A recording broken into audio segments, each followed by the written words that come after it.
Hi, my name is Lawrence Johnson. Welcome to the Family Disappeared podcast. We are doing something a little bit different today. I'm actually taping the intro and the outro from the Big Island in Hawaii, and we're actually going to be doing the best of for the next 2 episodes. So we're going to take pieces and parcels of the 80 plus shows we've done so far and give you the best of, so you can have a sampling and a taste of some of the moments we feel are super important. If you're new to the community, welcome to the community. We're a 501c3 nonprofit. All our services are free. The podcast is paid for and put on by people willing to contribute to help share this message and share our stories with as many people as possible, to help as many folks as possible. So if you feel called to it, please donate. There's going to be a link in the show notes. Love to have your support to keep this coming to you. And I'm hoping you all can hear a little bit of the 80s music in the background, because this is very different from being in an office and taping these things. And we have a free 12-step program, Parental, Alienation, Anonymous. That's in the show notes too. Wonderful, loving, incredible community. I think there's 16, 17 meetings a week now, and they're put on from all over the world. So jump in there. That's a great, great community, and you don't have to do this alone. And if you want to do some emotional and spiritual work, it will change your life. There's a bunch of other great resources in the show notes. Love to hear from you, what you think about the show. You like the best of, you like a little less formal environment. Not that I'm formal anyway, but this is super informal. I think I'm going to be taping some stuff over here, and I'll get into that in a little introduction to the show, what's happening. And with that being said, let's jump into the best of and see what we have for you today.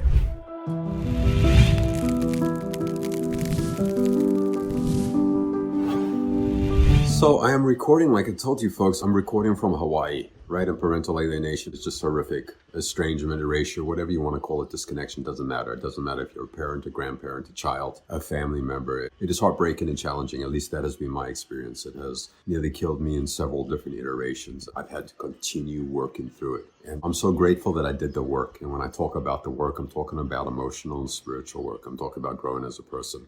I'm talking about 12-step program, which again, we have the free 12-step program available to you, Parental Alienation Anonymous. And 12-step has changed my life. It gave me a foundation to go out and do a bunch of other work, learn how to communicate, learn how to talk to people, learn how to be really articulate with what I'm trying to say, and to advocate for change in a useful way, instead of the way that I advocated for change in the beginning of parental alienation, where I was just trying to knock a hole through the wall. I thought if I could just knock a hole through the wall, someone would change, someone would listen, something would happen. It didn't work for me. And maybe there's a different path that I don't know about. So whatever your path is, good luck on that. And I'm in Hawaii, and I wouldn't be here without parental alienation. It's forced me to stretch and go to all different places. And I'm on an incredible property, and I'm just loving it. I'm outdoors. I've got a chainsaw, and I've got a weed whacker, and I'm whacking and weeding and doing stuff that I never would have done. I would have stayed within the family system, and my life would have remained basic. And this is what generational healing looks like, right? If I get my kids back, that's wonderful. If I have a great integrated relationship with them, that's wonderful. If I don't, that's okay too. But they get to see a different way that their father is choosing to live. And that's parenting. That is the most extreme part of parenting, is I am continuing to parent by growing and healing generational trauma and giving the kids a path forward. And maybe one of them will follow it. Maybe none of them will follow it. Maybe it'll resonate. Maybe it won't. But I believe that it will create healing in our community. And the service work that I'm doing and so many people are doing on this podcast is really about creating healing work.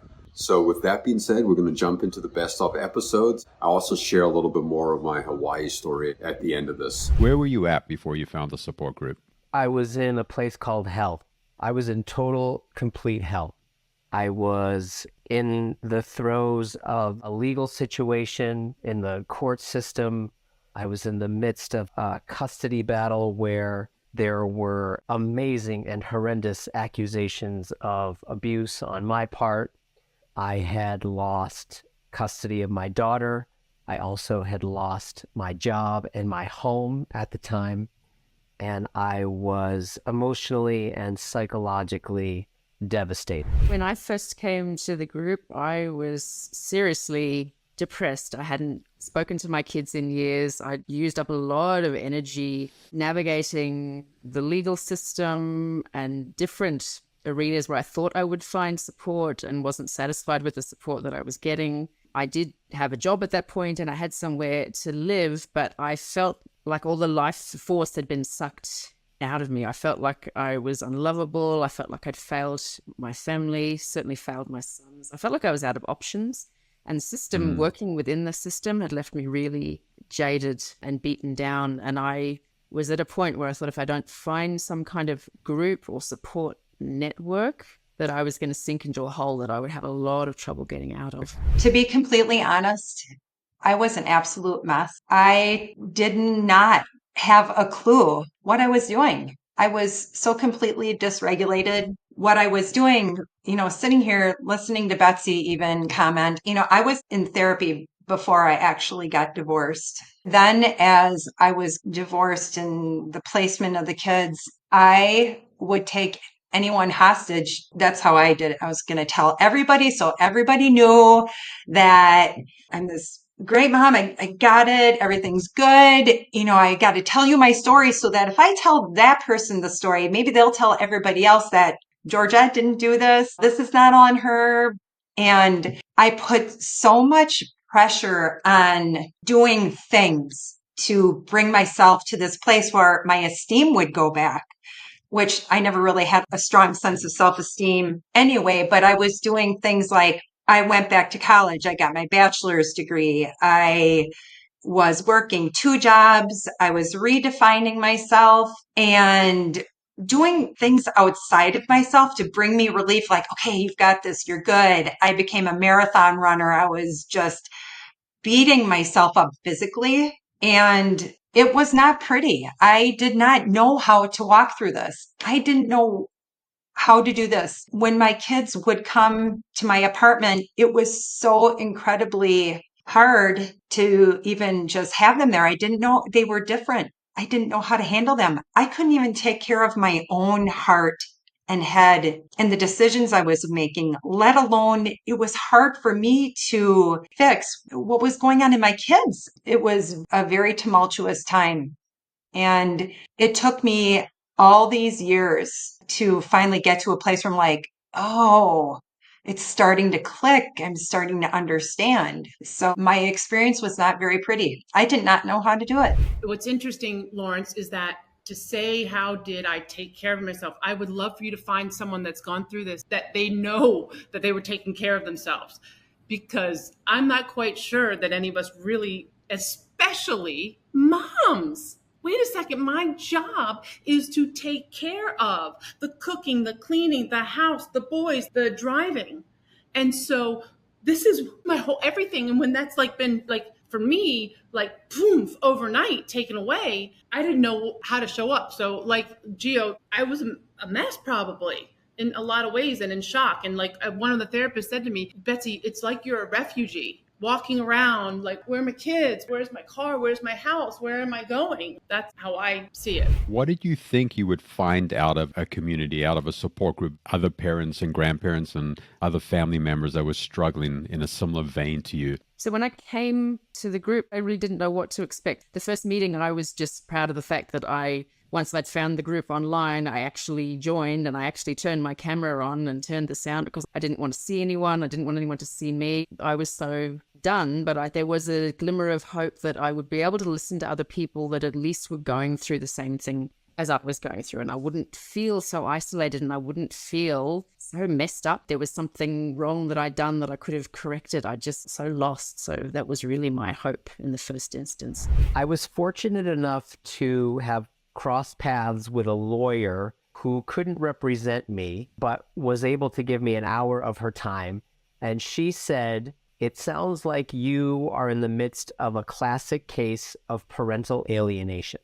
So I'm grateful to this person who gave my experience a name. I had never heard of parental alienation, but when it came time for me to reach out for help, I had an experience of divine intervention where I realized that there was no way I was alone. And I started to search online, and I put in the search engine parental alienation support groups. So I'm grateful to that lawyer who named this for me. And I searched probably for 5 or 10 minutes. And I came across some other support groups, but I soon came across Parental Alienation Anonymous. Now, I have years and years and years of recovery and another 12-step fellowship, so I was inherently drawn to this. I contacted the link and someone was in touch with me right away. And 24 hours later, I was at my first Parental Alienation Anonymous meeting. I have a lot of experience in meetings, so I expected a recovery 12-step culture, but I have to be honest. I was totally expecting to be in a group of 95 to 100% men who had been alienated by women, and I thought I was going to be in a group of a bunch of angry dads. And I could not believe how indiscriminate parental alienation is. I mean, almost every meeting I go to, it seems like there are equal parts moms and dads. And I imagine out there, as we continue to grow, there will be non-binary parents, and we'll find out that this family disease, so to speak, of alienation is not specific to moms, dads, or genders. When did I realize that alienation was happening? Immediately, because I had to have a major abdominal surgery, hysterectomy, and went into the hospital, and I ended up having complications from my surgery and was near fatal, stayed at the hospital for a month, and I only saw my kids or spoke to them 2 times in the time that I was there. So we had split right before this surgery, and I didn't have access to my kids. So that is when, very cut and dry, when it started. But I also realized it actually probably started in the marriage. And I think undermining, you'll hear that word, the undermining of the parental authority started. And that's kind of like what I'm learning is like a precursor to what could happen. And at that time in the hospital, did you have any idea of like a word or a framework or something that was going on? Or is that something you found out much later on? I found out, I was panicked. I've never been more than 2 weeks without my kids. I was with them all the time. And so I couldn't understand what was happening. Although I will say that the more that I started to start the healing process and understand what may have contributed to this, I saw how my older 2 were not happy with me because whatever reason, I was showing that I needed help and I wanted their dad to come together with me.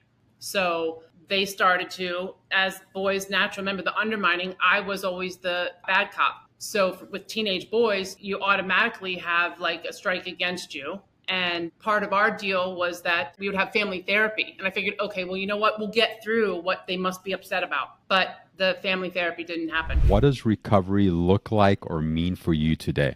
Wow, that's a good question. That's a big question. For me, it really means, and it ties in with the piece about me running scared at the beginning, I really needed the program and I wanted it, but I was frightened to begin with. But now the focus is entirely on me. And I've realized that unless I have a good relationship with myself, a good connection with myself, unless I learn to love myself, I can't connect to anyone, whether it be my kids, my grandparents, the people that I work with, the neighbor across the road.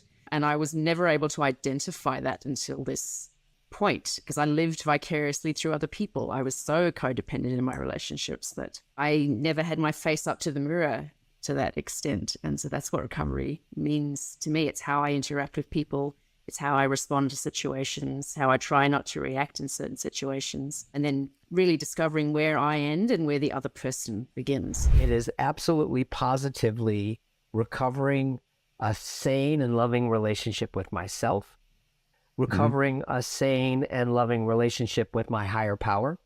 These are both things that I completely lost when alienation took form in my life. And also gathering together the story, like, if you heard my first 10 shares in PAA meetings, it would be like, let me tell you what my daughter's mom did this week. Let me tell you what it says in this court motion. Let me tell you how crazy she is in this whole situation. Oh my God, isn't this crazy? And now today, it's much different. It really is about recognizing what I don't have control over, like other people's perceptions, what other people choose to do or say or write in a court motion. I currently am not caught in a system, right? My legal situation has resolved. I've had 6 months in a row where I get an email from my lawyer and there's a bill, and I know what the bill is going to be. It's going to be 0. But do I check it anyway and look? Yes, I do. Because I'm like, oh my God, look at that. Because, there were months where it was just like thousands and thousands of dollars. So recovery to me today means, how can I be healthy in my life? And, alienation changed my family structure. That includes my biological family. Like, my side of my family was also involved in the dynamics of my alienation story. So now that I've sort of lost my family, essentially, and I have recovered my relationship with my daughter, the question I have to ask myself is, how do I create meaningful, loving, deep relationships with the people who aren't necessarily members of my biological family, whom I don't have relationships with anymore? How does that feel to you, being a mom and being exposed and talking about this openly and honestly? Does that bring up any kind of fear with your kids, with your community, with your partners, or anyone else in your life? So first of all, since this work is about taking care of me, I have come to a place of, I'm not embarrassed. This is a practice for me to be able to do the podcast, to be on camera. I'm speaking my truth. I'm trying to speak this truth in love and love for my kids. And, I have a legacy that I'm going to leave behind, and being able to be, for the first time in my life, authentic with myself, my thoughts, my feelings. This is what life is about. I am present. I am here to get real with myself. And there is nothing more real than to strip yourself down and expose the very essence of who you are and who you've been. And that's just life. It's living. And I want to show up that way, and I am not embarrassed. We all make mistakes.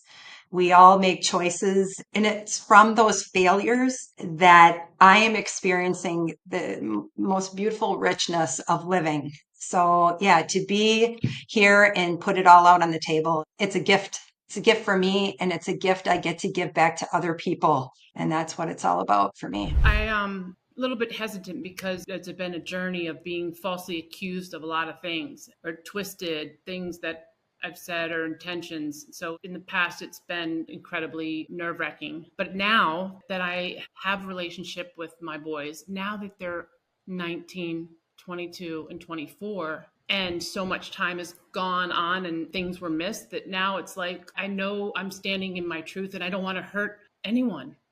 My intentions from the beginning of this were never to hurt anyone. And we mutually agreed to split. And then it became this thing that really has been destructive. And I don't ever, ever want anyone to have to go through what we've been through. And if there's something that if I have to take a hit for the team, if you will, and this gets national notice. And I teased when I opened up when we were first starting and I started singing, "You say you want a revolution."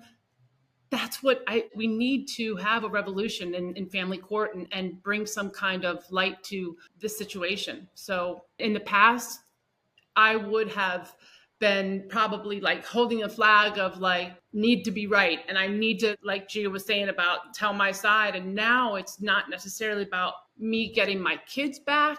It's now about this healing journey of healing a very broken system and a very unjust system. Thank you for that, Betsy. And I'm hearing you acknowledge some fear, but also like, hey, this is a systemic issue. I want to show up for everyone out there that's struggling. And it's from a place of love and recovery, sustainability, groundedness. So that is really, really beautiful. And just to share with everyone out there, for me, like, I was scared to start a podcast. I was scared to put myself out there. And there is an emotional labor that all of us are paying as we do this for our communities. And there is fear that comes along with this. I had a text exchange yesterday with my middle daughter, and she said, "Hey, I don't like what you're doing out there. It doesn't resonate with me and my values for my family and what I'm going through right now." And I want to acknowledge that everything she's saying is completely and 100% valid. And those are her feelings. And I had to acknowledge that to her. And at the same time, like, I'm on the front lines and I'm putting myself in a place because of systemic change. Like, it's moved from the I to the we to the community. You know what I mean? And that's where I'm finding some relief for myself on an interpersonal level. This is a systemic issue, and we are not going to change anything unless we as people and individuals come together and create change, because the family court system's not going to do it. The mental health system's not going to do it. Any of the other systems set up in this country right now don't have the wherewithal, the tools, or the capacity to really help us. So we need to help ourselves. How has your role as a parent changed as you've gone through this journey? What has been the evolution, and what is your relationship to a role as parent at this particular time in your life? My role, parent, has changed, and I've become more of like a coach to the kids instead of what I thought it meant to be a parent. And when I say a coach, it's kind of like if they want my coaching, if they want my advice, they get to come to me, and I'm not there offering the unsolicited, do this and you should and you should. And that was different because I've been known to be bossy or opinionated. And there's been so many positives that have shined a light on my ways of being that weren't necessarily serving me. So that's the part of the journey of healing, uncovering who am I, what am I doing, and what does that mean as a parent? I get to pause and be mindful of their side of things. My kids right now are 27, 25, and 21. So prior to my kids getting out of college or whatever, I didn't get to parent my kids. When the divorce happened, I did not get to have that obvious experience of a parent to sign off on the field trip in school, or I was not informed on doctor's appointments. I did not get to parent. I didn't have help. I didn't know how to do it. So I will fast forward. I've got two older children. They are adults, and they've been adults for quite some time. And I haven't gotten an opportunity to really parent them from, middle school and high school. My youngest, she did come and spend more time with me. So there was that bit of parent and child dance that we did. Today, parenting for me is working on me. I am reparenting little Geo. I am walking through what I didn't get. And, being in the PAA fellowship, I have a sponsor. I go to meetings, and I learned from my sponsor, I am parenting my kids by doing the work.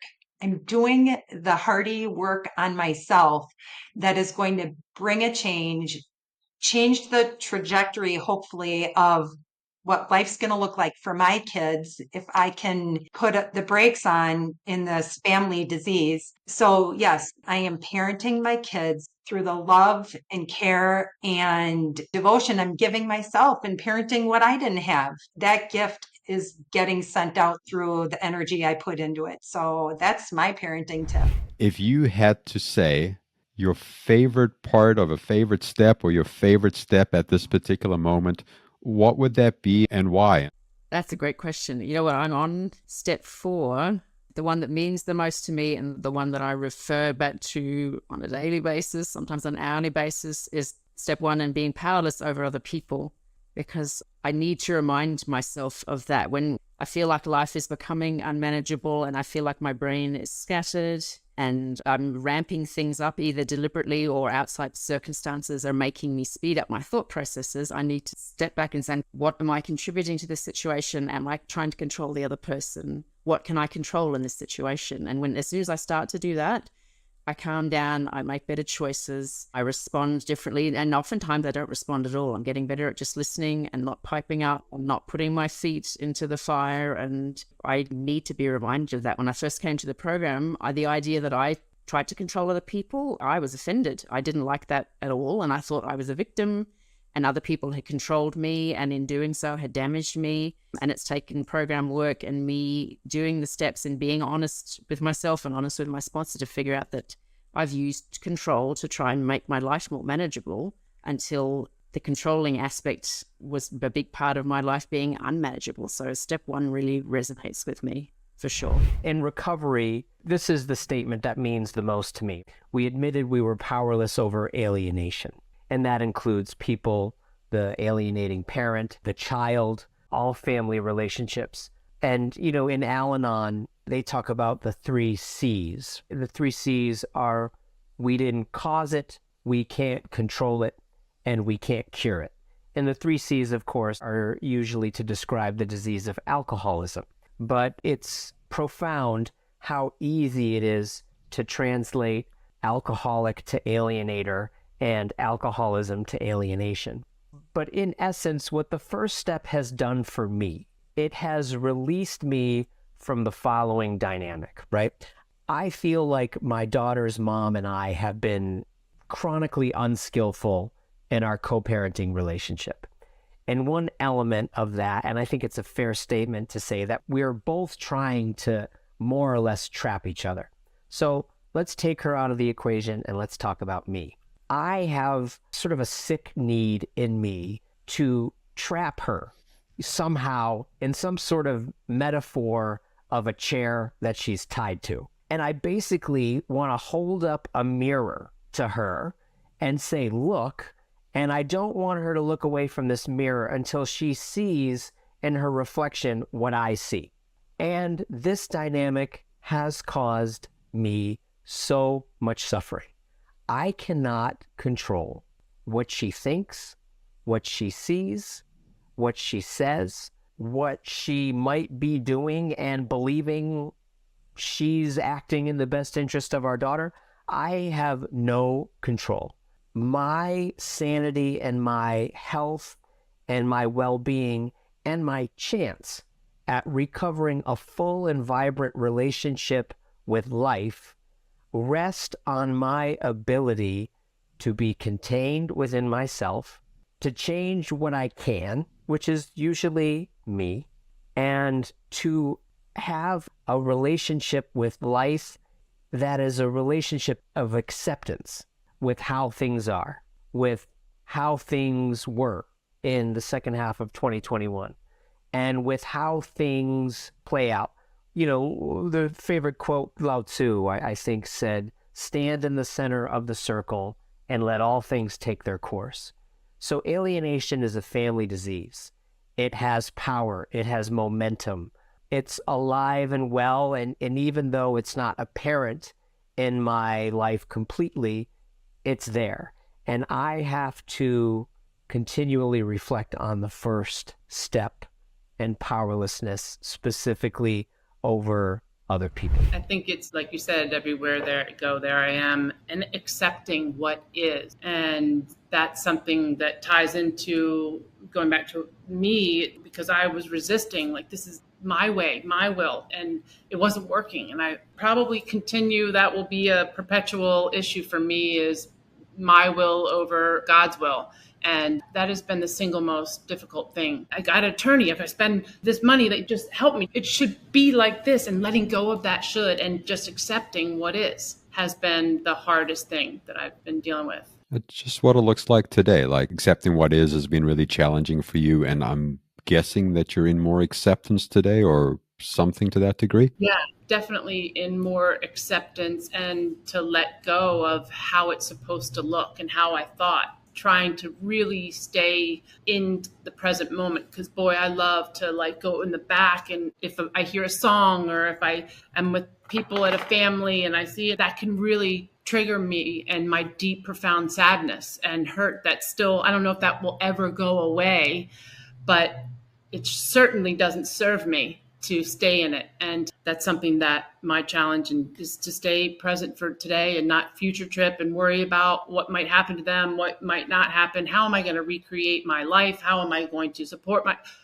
just stay right here is still the biggest challenge for me.